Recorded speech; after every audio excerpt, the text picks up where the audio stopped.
Good afternoon, class. So today we're going to be doing an interactive read aloud using Something Happened in Our Town, a child's story about racial injustice by Marianne Solano. A few of our objectives will be working collaboratively to determine character emotions using textual evidence to support our responses, inferring character emotions using textual evidence from the book while participating in a class read-along, and determining the meaning of unfamiliar vocabulary words using context clues from the book. So, this book in general is about a situation that happens related to police brutality and the death of a man in their town. And so we're going to follow the perspectives of Josh and Emma as they discuss and learn about this situation with their families and how they want to move forward facing racial injustice and discrimination in environments of their own. As we go through the book, we're going to take time to engage in a few turn and talk conversations with our partner. And so I want us to remember our accountability talk anchor chart, as well as using our vocabulary anchor chart to identify any vocabulary that we don't know the meaning of while we're reading, and also to engage in positive and constructive conversation throughout the lesson. So I already printed out an anchor chart for you where you will put the word, the definition, if you are able to figure that out, a picture, how the word was used in the text, and a sentence example of your own to determine vocabulary. Some of the necessary definitions of vocabulary, to determine the definitions of the vocabulary. Some of the necessary vocabulary for students to know before entering the lesson. Ancestors are just people in your family who were born before you. So, for example, my ancestors may be my aunts, my grandma, my grandpa, great-grandma, great-grandpa, anybody in your family who was older than you. And it doesn't necessarily include your siblings. So even if your brother is 3 years older than you, he's not necessarily an ancestor because his parents are the same people as you. So it has to be your parents, or your parents' parents, or your parents' parents' parents. Those are your ancestors. Race is the categorization of people by their skin color. Typically, injustice is a situation where your rights are being violated or disrespected. So an example of this may be being told you can't go to school.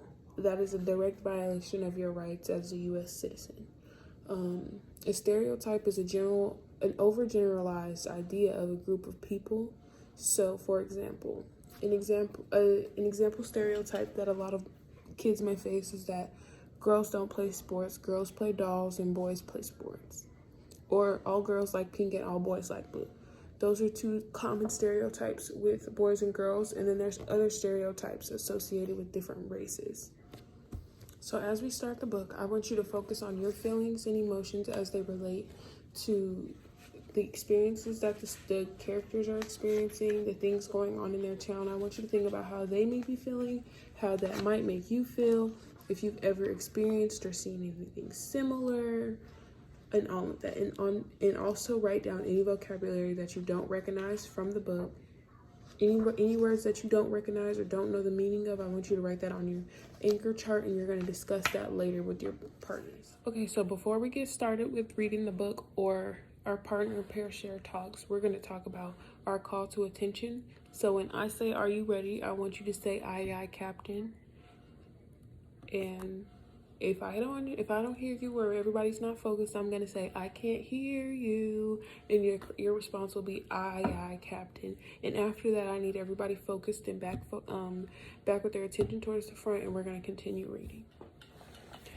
After school, Emma asked her mother, "Why did the police shoot that man?"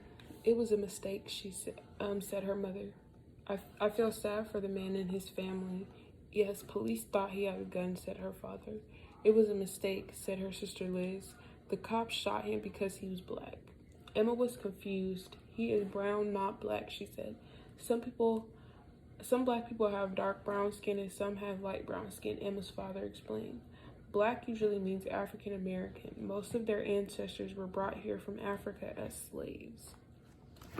Okay, now we're going to engage in a turn and talk about Emma's conversation with her family in this scene of the book. So when I say popsicle, I want you to turn your entire body to face your partner, and using a level 4 voice in our accountable talk anchor chart, I want us to answer the question, thinking about when Emma was talking to her family, how did Emma feel to learn the black man was killed by the police? How do you know? I want you to take 2 minutes for one partner to share, and then after 2 minutes, the other part you're going to switch, and the second partner is going to answer the same questions. Again, make sure we're using our accountability talk anchor chart, and that we're completely focused on our partner. So that means we have our bodies turned, we're making eye contact, and we are not fidgeting or looking elsewhere. We're not playing with something. Our partner has our 100% attention. So when I say popsicle, I'm going to give you 4 minutes to answer the question. So here's the question again. Thinking about when Emma was talking to her family, how did Emma feel to learn the black man was killed by police, and how do you know that? And popsicle. Are you ready, kids? Aye, aye, Captain. Alrighty, so now that we're back, I want to talk about any vocabulary that anybody might have not recognized. So are there any words that anybody didn't understand or that they're unfamiliar with? Okay, so a word that students may not have recognized in this section of the book would be slaves. While the book does go into further context about this on the next page, a slave is a person who was required to work using physical harm and threats as motivation for them to do as they're told. So these people are not working because they want to, and they're not working to be paid. They're working because they are told to do so, otherwise they'll be hurt. So that's like the only vocab word other than ancestors at this time that students may not recognize. In another house, Josh asked his mom, "Can the police go to jail?" "Yes," said his mother. "Why do you ask?" That white policeman who shot the black man," said Josh. "Will he go to jail?" "What he did was wrong," said his mother. "But he won't go to jail," said his father. "Why not?" asked Josh. "Cops stick up for each other," said Josh's brother Malcolm, "and they don't like black men." Josh was confused. "Why not? Some police are black." "You're right," said his mother. "Uncle James is a police officer, and so is my friend Kenya. There are many cops, black and white, who make good choices," said his father, "but we can't always count on them to do what's right." Malcolm added, "I could get stopped by police just because I'm black, even if I didn't do anything wrong." "That's not fair," said Josh. "What if it was a white man in the car? Would the police have shot him?" "They probably wouldn't have even stopped the car," said his father. "Sometimes white people are treated better than black people," said his mother, "but it's not right. Everybody should be treated fairly." Josh's mother gave him a hug. "We're proud of who we are. Harriet Tubman, Martin Luther King Jr., and Nelson Mandela were strong and brave black leaders. They showed us that we can stand up for our rights and set good examples for each other. They were treated unfairly, but helped others learn to be more fair." Considering the scene with Malcolm's family, I want us to take another 3 minutes to engage in a turn and talk, again using our level 4 voices and our accountability anchor chart for sentence stems.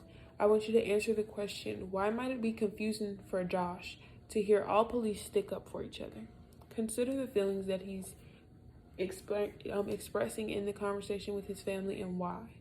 So think about, why might it be confusing for Josh to hear all police stick up for each other? Popsicle. In a class discussion to further students' thought and continue their thinking into a deeper level, students can be asked, do Josh and Emma's parents have the same views on the police? Why or why not? And what part of the book suggests this to you? This could be a class discussion where everybody maybe raises their hand to add into the conversation, for a full group conversation rather than with their partners or individually. After lunch, the class went outside to play soccer. Daniel and Sophia picked kids on their team. All of the kids were picked to be on a team except Ahmad. Daniel said Ahmad probably didn't know how to play because he was new Sophia said Ahmad might not be good at soccer. Josh remembered what his mother said about sticking up for people who are treated unfairly. Emma remembered that her mother said about unfair patterns and birthday parties. Considering the situation we just read about Ahmad, Daniel, Sophia, Emma, and Josh at recess, why do you think they treated Ahmad the way they did? Have you ever witnessed or experienced a situation similar to Ahmad? And have you ever seen anything similar on TV? How does the situation make you feel watching, and how do you think you would feel if you were Ahmad? I'm going to give you 5 minutes to turn and talk with your partner at a level 4 voice. When I say popsicle, you can go 1, 2, 3, popsicle.